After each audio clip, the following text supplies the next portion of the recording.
गुना में छात्र संगठन AIDSO द्वारा प्रधानमंत्री कॉलेज ऑफ एक्सीलेंस में हाल ही में की गई 630 रुपए की फीस वृद्धि के खिलाफ व कॉलेज में चल रही धांधली को लेकर छात्र श्रृंखला बनाकर विरोध प्रदर्शन किए जाने का समाचार है। इस दौरान छात्र श्रृंखला को संबोधित करते हुए पीजी कॉलेज सचिव शुभम राव कहा कि हाल ही में गुना पीजी कॉलेज को प्रधानमंत्री कॉलेज ऑफ एक्सीलेंस का दर्जा दिया गया। इसी के तहत सरकार सभी PM कॉलेज ऑफ एक्सीलेंस में पढ़ाई का बेहतर माहौल बनाने का दावा कर रही है कि हम शिक्षा को सर्वसुलभ बनाएंगे। लेकिन अभी देखने में आ रहा है कि कॉलेज में बस सुविधा के नाम पर और क्रीड़ा शुल्क के नाम पर छात्रों से लाखों रुपए की अवैध वसूली की जा रही है। पीजी कॉलेज में सिर्फ एक बस चलाई जा रही है, वह भी कब छात्रों को लेने जा रही है और कितने छात्र बस में बैठ कर आ रहे हैं इसका कोई अता पता नहीं। लेकिन इसी बस सुविधा का नाम लेकर 17,000 छात्रों से 365 रुपए प्रति छात्र वसूली की जा रही। छात्र दूर दराज के गांव से बड़ी मुश्किल से बस का, ट्रेन का और रिक्शा का किराया देकर पीजी कॉलेज में पढ़ने के लिए आ रहे हैं। क्या बस उनको गांव तक लेने जा रही है? ये सवाल छात्र कॉलेज प्रशासन से कर रहा है।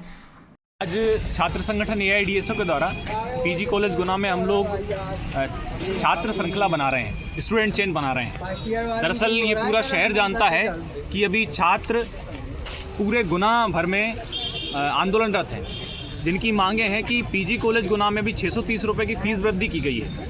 ये 630 रुपये की फ़ीस वृद्धि बेबुनियाद है। इस मांग को हम लोग लगातार उठा रहे हैं। पिछले 1 महीने से आंदोलन चल रहा है। आज उसी के क्रम में छात्र श्रृंखला बनाई जा रही है। सभी को ज्ञात है कि पीजी कॉलेज गुना में 17,000 के लगभग विद्यार्थियों की संख्या है जो नियमित हैं। इसके अलावा यहाँ पूरे अलग अलग ज़िलों से भी यहाँ छात्र पढ़ने के लिए आते हैं। शिवपुरी से भी कई सारे छात्र आते हैं और गुना जिले के दूर दराज जो तहसील हैं वहाँ से भी स्टूडेंट पढ़ने के लिए आते हैं। तो सरकार ने PM कॉलेज ऑफ एक्सीलेंस का दर्जा जब इसको दिया तो पूरे प्रदेश भर में ही बसें चलाने के लिए बात की गई थी।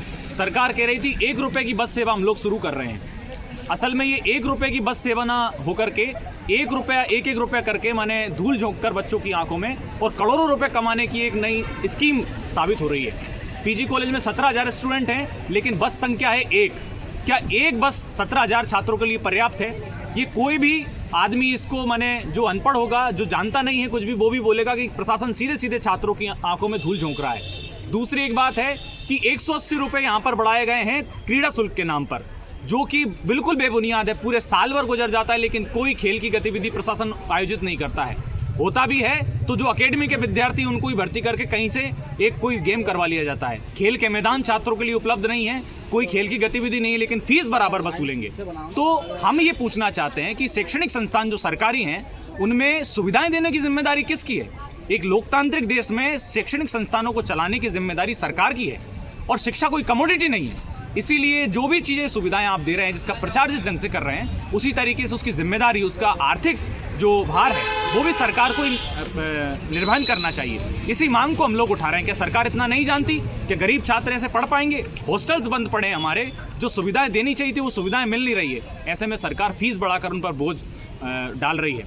अभी 2 दिन पहले अखबार में खबर मिली कि यूनिवर्सिटी और कॉलेज का कोई तालमेल नहीं है। छात्रों के फॉर्म यहाँ जमा होने के बाद में भी यूनिवर्सिटी तक नहीं पहुँचे, तारीख निकल गई। उसके बाद में क्या हुआ कि छात्रों से दोबारा माने उनका नामांकन फॉर्म लेट होने के नाम पे उनसे 200 रुपये फीस फिर से वसूल रहे हैं। उसका कोई ऑनलाइन ट्रांजेक्शन नहीं हो रहा है, कोई उसका माने ये प्रूफ नहीं दिया जा रहा है छात्रों को कि 200 रुपये किस चीज़ के ले रहे हैं। तो कॉलेज की जिम्मेदारी है, यूनिवर्सिटी की जिम्मेदारी है, लेकिन भुगत उसको छात्र हैं।